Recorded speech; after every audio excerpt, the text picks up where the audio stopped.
Políticas, Administración Pública en la UNAM. También posteriormente estudia Psicología Sistemática en el CUDE.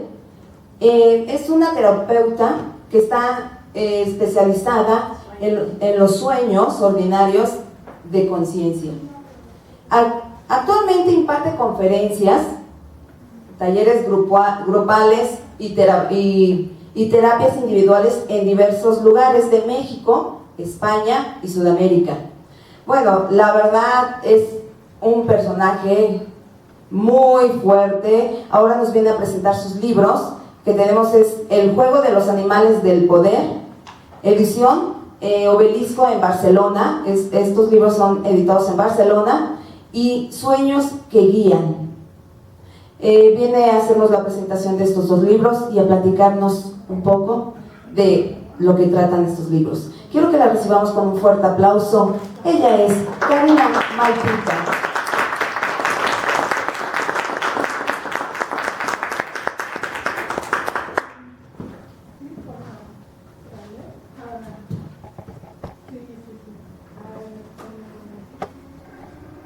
Creo que no está en el micro, pero me oyen bien. Sí. Bueno, eso me lo voy a dejar ya. Ya que me lo iba a quitar. Bueno, pues muchísimas gracias en primer lugar por haber venido, porque pues, es un día difícil con la lluvia y el fútbol y todo eso. Así que gracias por hacer el esfuerzo de estar acá con nosotros. Y pues muchísimas gracias a la organización de Mujeres al Día y a Marco Corte, que fueron quienes nos hicieron la invitación para presentar a lo que yo llamo mis hijos. No he tenido hijos físicos, pero tengo estos dos libros que dan para cuidarlos también igual que hijos, y hay que presentarlos y promoverlos, y pues como parte de eso es que estoy aquí ahora. Y voy a empezar con este que fue justamente el primero, el de sueños. Yo comencé con este tema de los sueños desde que era niña, porque soñaba cosas que me parecían muy interesantes y yo quería otra vez soñar lo mismo. Entonces, pues yo misma me inventaba mis técnicas de qué hacer para volver a entrar a esos sueños. Y ahí empezó pues mi investigación sobre el tema onírico. Oneiros es el dios griego de los sueños, y entonces llamamos onírico a todo lo que pertenece al mundo de los sueños. Y pues lo que hice primero fue preguntarle a mi abuela, que era la persona más sabia que yo conocía, porque bueno, en la familia tenía la fama de leer un libro al día. Sí, la verdad que era muy así, tenía una gran biblioteca. Y yo le preguntaba pues qué cosas eran los sueños. Y ella me decía que eran partes de mí misma, que todo era algo propio. Y entonces eso yo decía, ¿pero cómo? Entonces yo soy más imaginativa y fantasiosa que Walt Disney, ¿no? Porque a veces tengo unos sueños que naves espaciales y unas plataformas y cosas que ¿de dónde saco yo eso, no?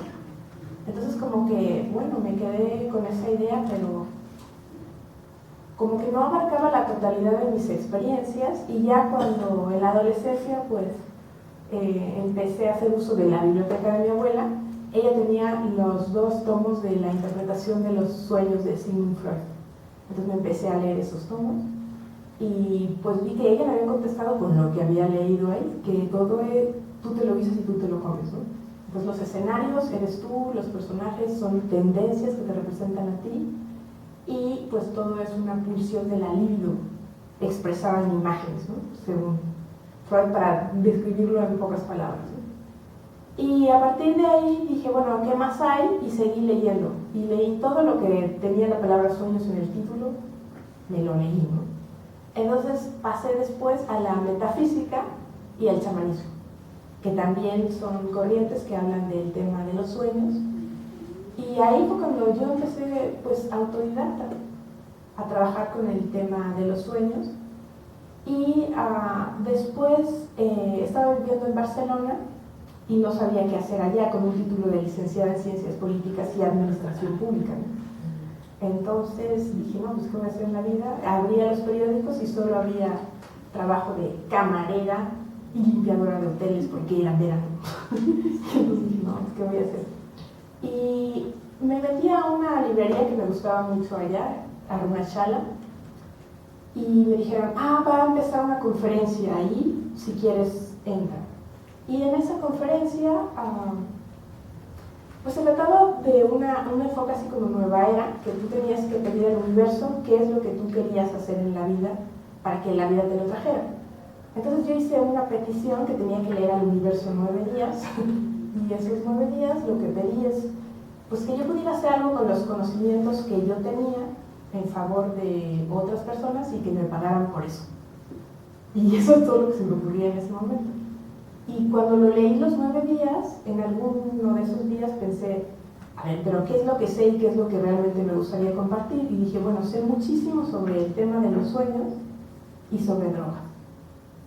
Entonces se me ocurrió empezar a hacer unas conferencias sobre esos temas, y en esa época, afortunadamente, Barcelona estaba viviendo como el apogeo de los fondos de la Unión Europea. Entonces fui a una biblioteca, propuse que quería hacer estas conferencias, y me dijeron que sí, y que no solo ahí, que toda la red de bibliotecas tenía un presupuesto para charlas. Y entonces ya me fui a hacer charlas. Y en las primeras que hice sobre sueños, un señor me dijo, este tema de los sueños seguro que es muy profundo y que tú haces talleres para continuar. Y yo, efectivamente, sí. Eso es lo que voy a hacer ahora.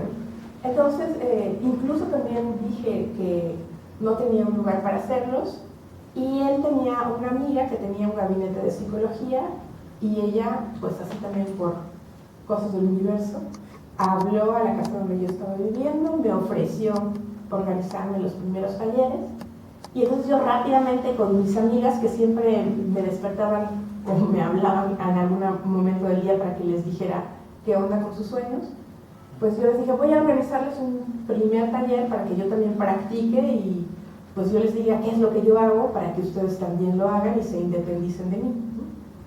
Entonces lo hice, y a partir de ahí pues yo empecé a dar talleres, ¿no? Primero la gente me contaba sus sueños y yo me quedaba con cara de, uy, ¿qué es eso?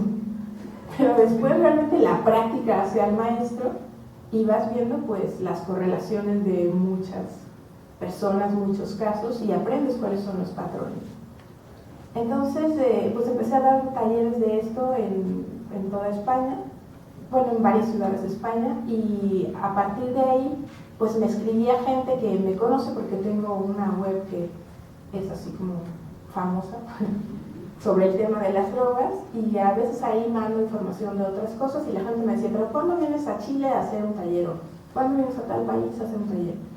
Y dije, no, pues no sé si algún día vaya a ser, pero ahí tuve la idea de hacer el libro y de explicar exactamente lo que explico en los talleres. Y luego en uno de ellos, ahorita les voy a comentar un poco cómo son, pero tenemos una dinámica que es pedir sueños para otros, como un consejo para otros, ¿no? Entonces yo pedí un consejo de qué necesitaba mi libro, y una chica que era parapléjica y llegó así con su silla de ruedas, le tocó sacar mi papelito y soñar para mí. Y ella soñó que yo tenía que pedirle a mis alumnos que me pasaran sus sueños, y que esos sueños también tenían que ser parte del libro. Entonces, gracias a eso pues tuve la oportunidad de hacer esta petición y de obtener unas maravillosas respuestas muy ejemplificadoras de todo lo que enseño yo como técnicas de análisis, porque manejo pues los 3 paradigmas, ¿no?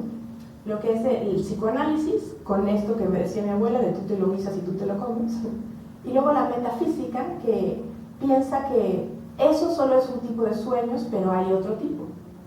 Y ese otro tipo de sueños pueden ser intervenidos por unas inteligencias distintas a la nuestra, y te pueden mandar información a través de los sueños, por ese canal.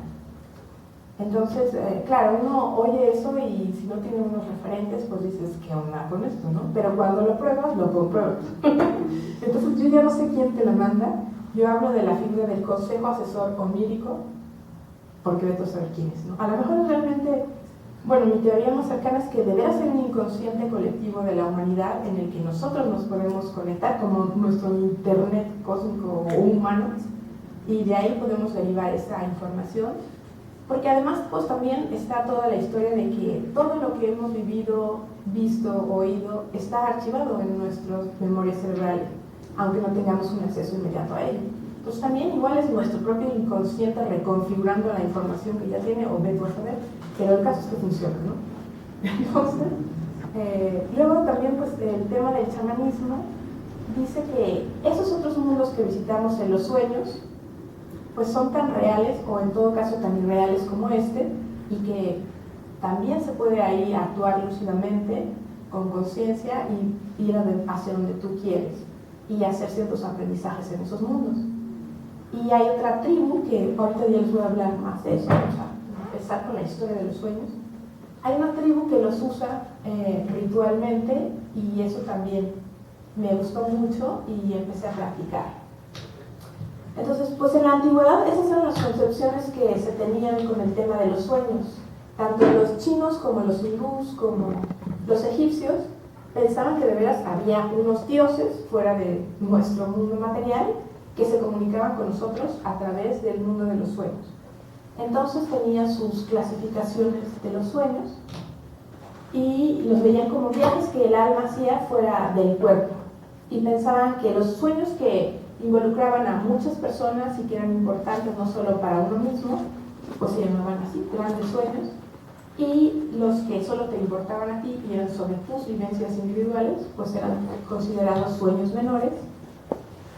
Y había, como este ejemplo, tejedores de sueños o jalás, dependiendo de la cultura, había siempre un personaje que era como el encargado en esa sociedad de hablar o de investigar el tema de los sueños y hacer algo con eso para el beneficio de todo ese conjunto de personas, ¿no? Esos son los que les comentaba, los iroqueses. Estos son maravillosos porque, bueno, yo cuando leí de ellos no me imaginaba ni que existían, porque no son nada famosos y hablan muchísimo los primeros jesuitas que fueron a sus tierras de la enorme paz que ellos tenían, ¿no? En esa época en que todas las tribus se peleaban, ellos habían logrado hacer la confederación de las 5 naciones y habían logrado establecer la paz con sus vecinos. ¿Esto me está molestando ahí como un eco? ¿Qué hago? Ah, ya. Perfecto. Entonces, bueno, ellos vivían más bien en lo que ahora es Nueva York y unas zonas aledañas. Y habían hecho esta paz con sus vecinos, formando la Confederación de las 5 Naciones. Y cuando llegaron los jesuitas, dijeron, pues, ¿qué hacen estos para ser pacíficos? Y entonces los empezaron a observar y vieron que organizaban unos festivales cada solsticio y equinoccio, que eran los festivales de los sueños. Y entonces se reunía toda la tribu, y luego ya cuando hicieron la paz con los vecinos, también venían los vecinos, y cada quien contaba un sueño que hubiera tenido en ese inter de 3 meses. Entonces los demás lo escuchaban, y si veían que era un sueño pues que había mandado el Gran Espíritu y que había un mensaje en él o alguna instrucción, pues los demás le ayudaban a hacer realidad ese sueño a quien lo hubiera soñado. Y había otros que realmente, pues, en términos psicológicos modernos, eran cosas que normalmente reprimiríamos y que ellos no reprimían. Por ejemplo, si alguien tenía una escena de incesto en su sueño, en lugar de hacer de eso un tabú, se escogían personajes de entre todos los que estaban ahí para que se representara eso en el círculo, y entonces ya nadie reprimía nada y se veía ahí con mucho más normalidad que ahora, y había una sanación emocional nada más por ver eso representado fuera de ti en lo externo, ¿no? Y ya no tenías que esconderte y reprimirlo y hacerlo más fuerte y cosas así. Entonces eso era la base de la sanación que ellos tenían. Entonces era muy impresionante, y los jesuitas dieron testimonio de los iroqueses. Yo tuve la suerte de leer eso y comentarlo en uno de los primeros talleres que estaba dando en Barcelona, y justo al día siguiente iba a ser el equinoccio de primavera, el 21 de marzo, y uno de los alumnos dijo, ay, ¿por qué no hacemos nuestro propio festival? Ah, pues perfecto, ¿no? Vamos a hacer nuestro propio festival. Y entonces hicimos eso, hicimos un círculo, pues un ritual, y cada uno habló de un sueño que hubiera tenido. Entonces había una chica que estaba así como muy triste desde que llegó y tenía pues algún problema evidentemente, ¿no? Y ella tenía pesadillas, entonces escenificó su pesadilla ahí. y era muy fácil su pesadilla, que alguien la perseguía pero no sabía qué era. Entonces se puso en el círculo a ella y a un chico que era pues ese factor que la perseguía, ¿no? Y estuvieron dando vueltas ahí unos minutos y ya todo el mundo se estaba aburriendo, ¿no? Y entonces espontáneamente los demás empezaron a pararse uno a uno y a perseguirla. Entonces llegó un momento en que ya se puso a llorar y dijo que ya había identificado qué era lo que la perseguía y era su deseo de perfección y de compensación, porque ya era grande cuando tuvo una hija y tuvo síndrome de Down la hija.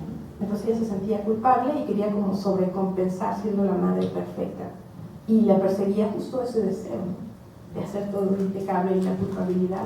Entonces fue como muy catártico ahí y bueno, para mí muy sorprendente de que en algo así, pues improvisado, se hiciera una terapia tan profunda que realmente le sirvió mucho, ¿no? Entonces a partir de ahí pues ya dije, vamos a hacer siempre festivales de los sueños, aunque no sea equinoccio, en los talleres, ¿no? Entonces los sábados hacemos justo la parte de lo que es el psicoanálisis y la metafísica, y el domingo lo dedicamos a la parte chamánica haciendo estos festivales en conmemoración de los iroqueses, ¿no?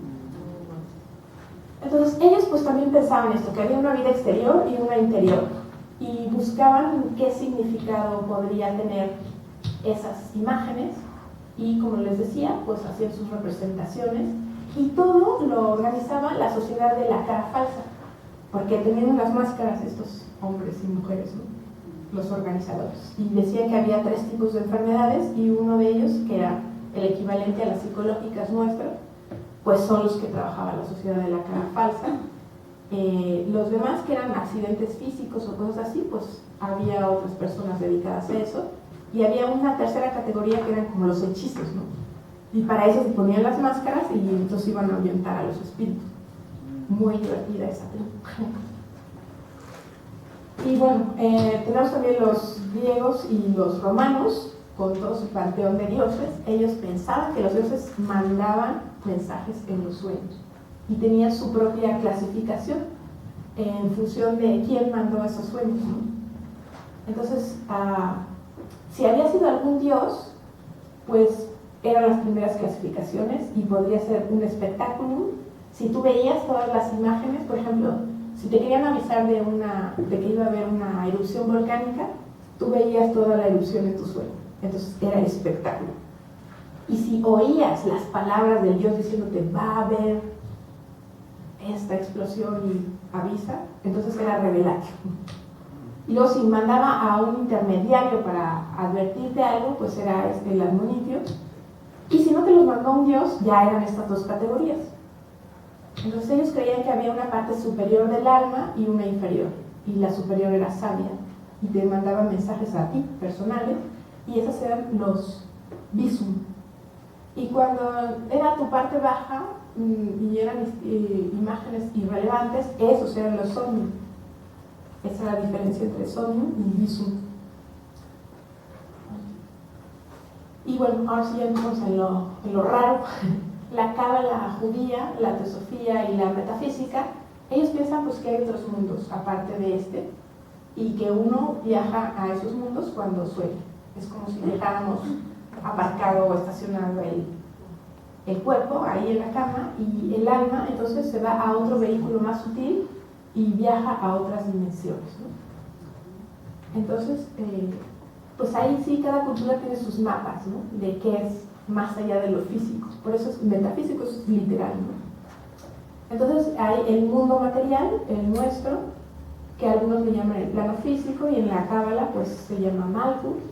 Y luego hay unos mundos intermedios, en los que hay una dualidad igual que en la Tierra, ¿no? Puede haber personajes, digamos, malos y buenos, igual que aquí si sales a la calle y no sabes quién viene hacia ti, ¿no? Con qué intenciones. Pero una vez que pasas a estos mundos superiores, que también les llaman búdicos o nirvánicos, se supone que ahí ya solo hay amor, paz, armonía, y lo que recibes es ayuda y consejos de estas fuentes, ¿no?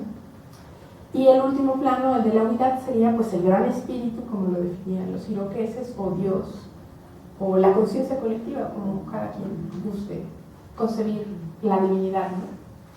Pues durante mucho tiempo, durante toda la época del cristianismo, de sus inicios, del catolicismo, pues se prohibió el tema de los sueños, porque dijeron que no, que más bien el diablo era quien enviaba mensajes de los sueños y nadie habló de los sueños durante mucho tiempo hasta que llegó este hombre.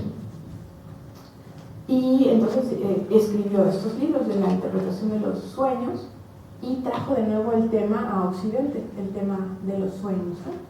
Entonces, en su teoría, que bueno, eso es más o menos como lo que más se conoce de Freud, así en pocos segundos, ¿no? Que pensaba que todo tenía que ver con el sexo.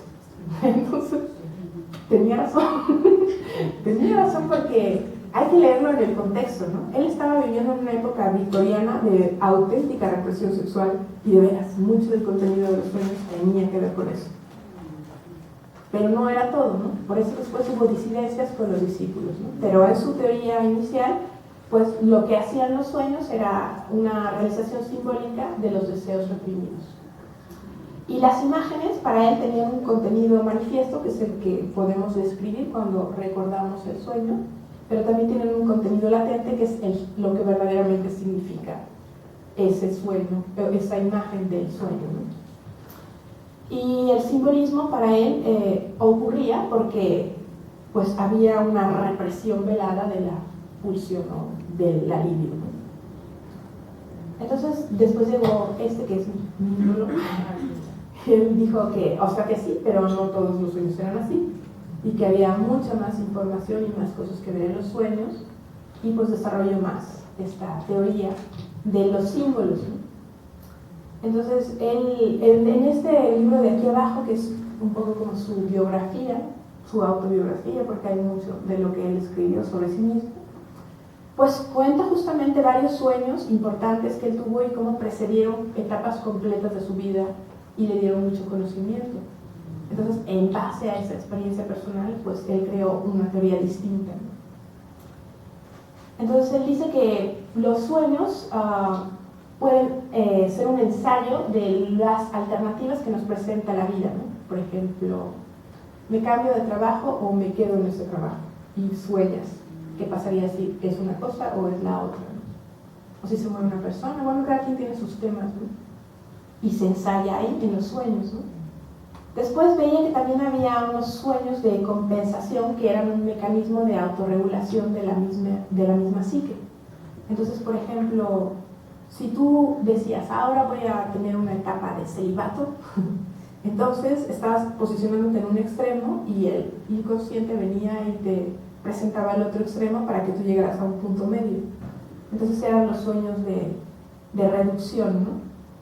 Y cuando ya estabas llegando a ese punto medio, pues te hacía algunas imágenes de variación, y cuando ya llegabas a lo que consideraba óptimo o sanador, la psique, pues te enviaba sueños confirmatorios de que ahí sí era el asunto, ¿no? Y después, estos tipos de sueños, los reactivos, él solo los veía en personas que habían sufrido traumas severos como violaciones o están en la guerra, ¿no? Gente que venía de la guerra, y entonces soñaba repetitivamente las peores escenas que había visto allí, y él veía que eso era sanador, era un mecanismo de autosanación, porque la psique iba quitando la emoción que estaba adherida a esas imágenes y se tranquilizaba la persona.